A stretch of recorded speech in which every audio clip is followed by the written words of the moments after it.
సమస్యలు తక్షణం పరిష్కరించాలంటూ అంగన్వాడీ వర్కర్లు, హెల్పర్లు చేస్తున్న సమ్మె 4వ రోజుకు చేరుకుంది. గురువారం విశాఖ జీవీఎంసీ గాంధీ విగ్రహం వద్ద ఉధృతంగా సాగింది. ఈ సమ్మెకు టీడీపీ, జనసేన నాయకులు మద్దతు తెలిపి ఆందోళనలో పాల్గొన్నారు. ఈ సందర్భంగా ప్రభుత్వానికి వ్యతిరేకంగా నినాదాలు చేశారు.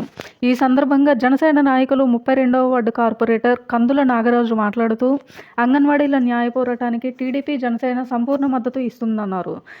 టీడీపీ, జనసేన అధికారంలోకి వచ్చిన తర్వాత అంగన్వాడీల డిమాండ్లను పరిష్కరిస్తామని ఆయన హామీ ఇచ్చారు.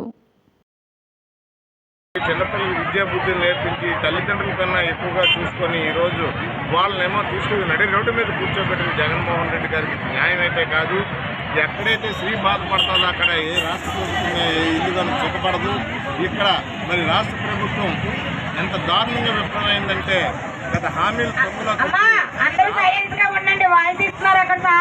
సుప్రీంకోర్టు ఇచ్చినటువంటి తీర్పును కూడా ఆయన ఆమోదించకుండా మరి కనీస వేతనాలు కూడా ఇవ్వకుండా ఈరోజు వాళ్ళకి ఇచ్చిన 10-11 వేల రూపాయల్లో వాళ్ళు కరెంటు బిల్లు కానీ మిగతా ఖర్చులు కానీ పెట్టుకుంటే నెలకు 5,000 రూపాయలు మిగులుతుంది. 5,000 రూపాయలతో ఏ కుటుంబం నడగలదు.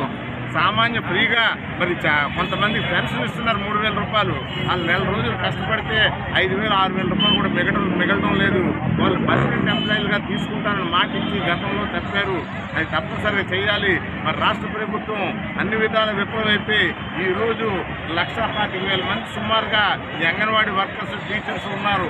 వాళ్ళందరూ ఒక కుటుంబానికి 5-6 చెప్పులు చూసుకున్న కనీసం 25-30 లక్షల మంది వాళ్ళందరూ ఉన్నారు.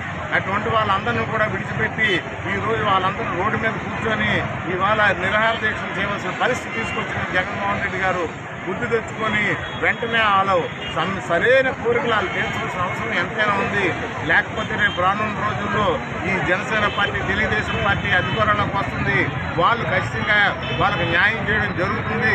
ఆల్రెడీ ఈ విషయాన్ని మేము పవన్ కళ్యాణ్ గారి దృష్టిలోకి తీసుకెళ్ళాం.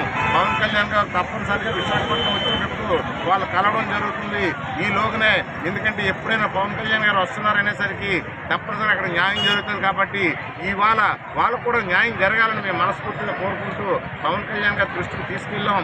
రేపు రానున్న రోజుల్లో తప్పనిసరిగా వాళ్ళకి మంచి న్యాయం జరిగేటట్టు మరి జనసేన పార్టీ పోరాడుతుందని ఈ సందర్భంగా తెలియజేస్తుంది. జై జనసేన.